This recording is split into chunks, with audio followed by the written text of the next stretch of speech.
Kasus Teddy Minahasa terbongkar. Di era sekarang karena teknologi sudah kita pakai, kami sendiri di BNN dulu tidak menggunakan cepu, semua dengan teknologi.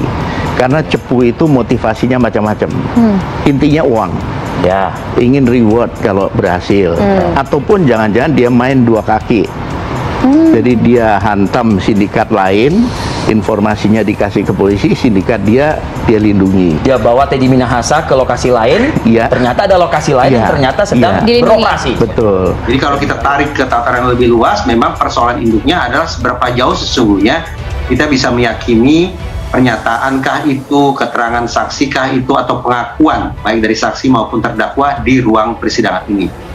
Nah, kalau psikologi forensik memang mengatakan bahwa hitam di atas putih nih, hitung-hitungannya bahwa sesuatu yang disampaikan di ruang sidang secara lisan ditakar dengan dua hal.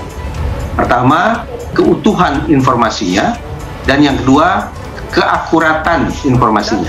Harus ada JC-JC yang harus membuka ini lebih besar. Saya yakin ada lebih besar jaringan daripada ini. Dan sering saya katakan dulu kan, ketika kita membahas narkoba. Nah sekarang salah satu kasus ini membuka aib, ya. Bahwa ternyata ada petinggi penegak hukum, ya, yang melakukan itu dengan pihak luar, dibumbui hal-hal yang sifatnya asmara, justru akan menandakan bahwa jaringan ini ada, gitu. Itu justru yang menandakan itu, ya. Jadi sekali lagi dia mengakui istri resmi, istri apapun, nggak ada urusan bagi kita. Bagi hukum yang penting ada hubungan bahwa jaringan ini jalan kan, dari mulai ke Kapolres, dari kemudian kepada Polsek, kemudian kepada orang pihak luar, kenal di mana, dijemput sampai itu situ. Terlepas mereka ada hubungan spesial itu. Jaksa Penuntut Umum JPU menghadirkan Koordinator Kelompok Ahli Badan Narkotika Nasional BNN Komjen Pol Purn Ahwil Lutan sebagai saksi ahli dalam persidangan kasus peredaran narkoba yang menyeret Irjen Pol Teddy Minahasa. Ahwil Lutan diketahui juga merupakan kepala BNN pertama, yang saat itu bernama Badan Koordinasi Narkotika Nasional BKNN. Untuk kali ini kami telah memanggil dua orang ahli, yang satu telah hadir pada pagi hari ini. Untuk ahli Ahwil Lutan dipersilakan memasuki ruang sidang, ujar Jaksa Penuntut Umum dalam persidangan di Pengadilan Negeri Jakarta Barat. Dalam persidangan hari ini, Ahwil Lutan disumpah untuk memberikan keterangan mengenai keahliannya terkait perkara narkotika ini. Satu di antaranya penjelasan mengenai persyaratan dan tahap melakukan undercover buying oleh pihak kepolisian. Termasuk juga mengenai perizinan legal yang harus tertulis dalam sebuah surat perintah. Izin sudah jelas, harus ada surat tugas karena kalau tidak bisa terjadi tabrakan. Sebagai informasi, Irjen Teddy Minahasa merupakan satu dari 7 terdakwa yang telah ditetapkan dalam perkara peredaran narkotika jenis sabu.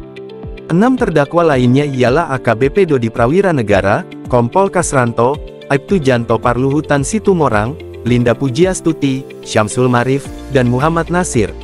Sabu yang dimaksud dalam kasus ini merupakan barang bukti dari pengungkapan kasus narkoba oleh Polres Bukit Tinggi dengan berat kotor 41,3 kg. Dalam dakwaan kasus ini terungkap bahwa Teddy Minahasa 2 kali meminta AKBP Dodi Prawira Negara sebagai Kapolres Bukit Tinggi untuk menyisihkan sebagian barang bukti sabu. Upaya terakhir dilakukan Teddy pada tanggal 20 Mei tahun 2022 saat dia dan Dodi menghadiri acara jamuan makan malam di Hotel Santika Bukit Tinggi. Saat itu Teddy meminta agar Dodi menukar 10 kg barang bukti sabu dengan tawas. Meski sempat ditolak, pada akhirnya permintaan Teddy disanggupi Dodi. Pada akhirnya ada 5 kg sabu yang ditukar tawas oleh Dodi. Kemudian Teddy Minahasa sempat meminta dicarikan lawan saat hendak menjual barang bukti narkotika berupa sabu. Permintaan itu disampaikannya kepada Linda Pujiastuti alias Anita Cepu sebagai bandar narkoba. Kemudian Teddy meminta mantan Kapolres Bukit Tinggi, AKBP Dodi Prawira Negara untuk bertransaksi dengan Linda. Linda menyerahkan ke mantan Kapolsek Kalibaru, Tanjung Priok Kompol Kasranto. Lalu Kompol Kasranto menyerahkan ke Aibtu Janto Parluhutan Situmorang yang juga berperan menyerahkan narkotika tersebut ke Muhammad Nasir sebagai pengedar. Tanggal 28 Oktober terdakwa bertemu saksi Janto P. Situmorang di Kampung Bahari. Saksi Janto P. Situmorang memberikan rekening BCA atas nama Lutfi Alhamdan. Kemudian saksi Janto P. Situmorang langsung menyerahkan narkotika jenis sabu kepada terdakwa.